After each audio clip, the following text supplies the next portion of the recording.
Assalamualaikum warahmatullahi wabarakatuh. Salam sejahtera bagi kita semua. Perkenalkan, nama saya Afga Uzairi Randa, bisa dipanggil Afga. NIM saya A1A319020. Saya dari Universitas Jambi, Fakultas Keguruan dan Ilmu Pendidikan. Program studi saya yaitu Pendidikan Pancasila dan Kewarganegaraan. Di sini saya ingin memenuhi tugas mata kuliah Hukum dan Hak Asasi Manusia dengan dosen pengampu yaitu Bapak Budi Ardianto SHMH. Yang mana di sini saya akan menjelaskan materi pada buku karangan Dr. Sarlika SHMH dengan Haji Yonani Hashim SHMH. Yang mana saya akan menjelaskan mengenai buku itu pada bab 10 tentang pengadilan hak asasi manusia. Semoga dengan penjelasan saya ini nantinya bisa bermanfaat dan bisa dimengerti, dan sehingga bisa memenuhi tugas pada mata kuliah hukum dan hak asasi manusia. Baiklah, seperti yang sudah saya katakan tadi bahwa di sini saya akan menjelaskan mengenai bab 10 yaitu pengadilan hak asasi manusia. Kita langsung pada poin pertama. Tentunya di sini pengertian pengadilan hak asasi manusia pada materi pertama.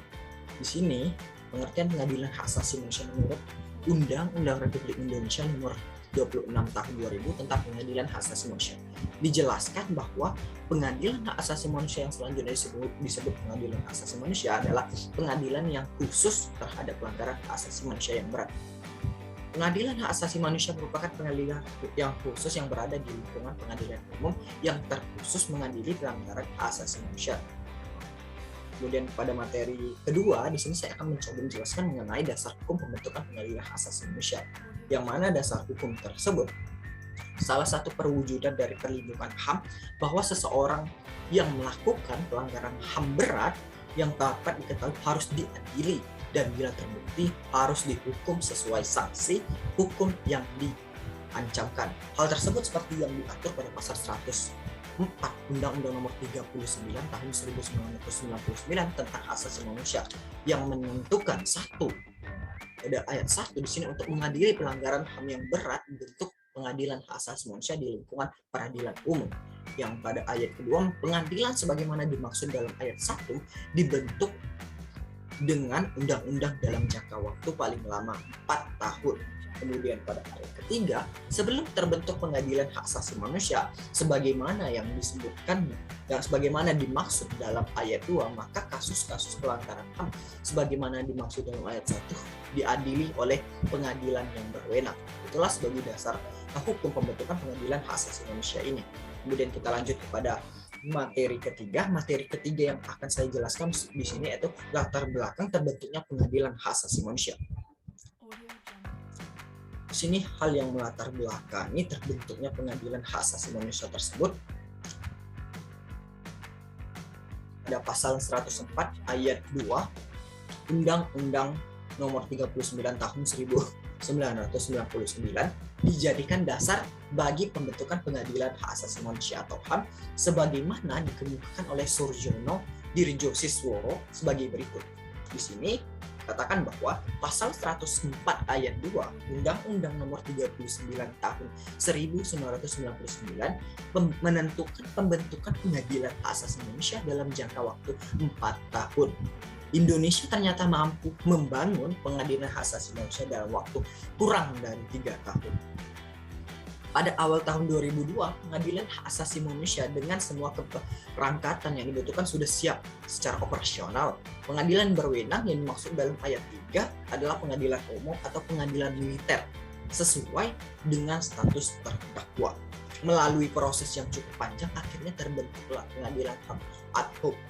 Pengadilan HAM ad hoc bertempat di Pengadilan Negeri Jakarta Pusat sesuai Kepres Keputusan Presiden Nomor 96 Tahun 2001. Itulah hal yang menjadi latar belakang terbentuknya pengadilan hak asasi manusia. Lanjut pada materi keempat yang akan saya jelaskan di sini ialah mengenai tempat kedudukan pengadilan hak asasi manusia. Sini tempat kedudukan pengadilan hak asasi manusia menurut ketentuan pasal 10 Undang-Undang Nomor 14 Tahun 1970 tentang ketentuan pokok kekuasaan kehakiman sebagaimana yang telah diubah dengan Undang-Undang Nomor 35 Tahun 1999 Di Indonesia dikenal adanya 4 sistem peradilan sebagai berikut. Di sini 4 sistem peradilan tersebut yaitu peradilan umum di Jakarta Pusat, di Surabaya, Medan, dan Makassar. Itulah yang menjadi tempat kedudukan pengadilan hak asasi manusia sesuai dengan Undang-Undang Nomor 35 Tahun 1999.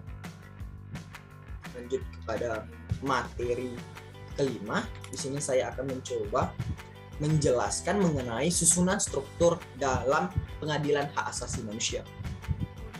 Susunan struktur dalam pengadilan hak asasi manusia ini, susunan majelis hakim pengadilan hak asasi manusia terdiri atas 5 orang hakim yang berasal dari hakim pada pengadilan hak asasi manusia yang berjumlah 2 orang dan 3 orang dari hakim ad hoc.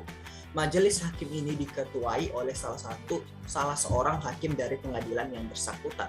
Setiap pengadilan hak asasi manusia diangkat 12 orang hakim ad hoc. Pengangkatan dilakukan oleh presiden selaku kepala negara atau usul ketua Mahkamah Agung. Hakim ad hoc diangkat untuk masa jabatannya 5 tahun dan dapat diangkat kembali 1 kali masa jabatan. Menurut penjelasan pasal 28 ayat 1 Undang-Undang Nomor 26 Tahun 2000, hakim ad hoc adalah hakim yang diangkat dari luar hakim karir yang memenuhi persyaratan profesional, berdedikasi dan berintegrasi menghayati cita-cita negara hukum dan negara kesejahteraan yang berintikan keadilan, memahami dan menghormati hak asasi manusia dan kewajiban dasar manusia. Kemudian, susunan majelis hakim di Pengadilan Tinggi Hak Asasi Manusia sama dengan pengadilan hak asasi manusia, yaitu 2 orang hakim dari pengadilan tinggi yang bersangkutan dan 3 orang hakim ad hoc. Di setiap pengadilan tinggi hak asasi manusia sekurang-kurangnya diangkat 12 orang hakim ad hoc. Kemudian pada materi terakhir di sini saya akan menjelaskan mengenai bentuk-bentuk pelanggaran hak asasi manusia.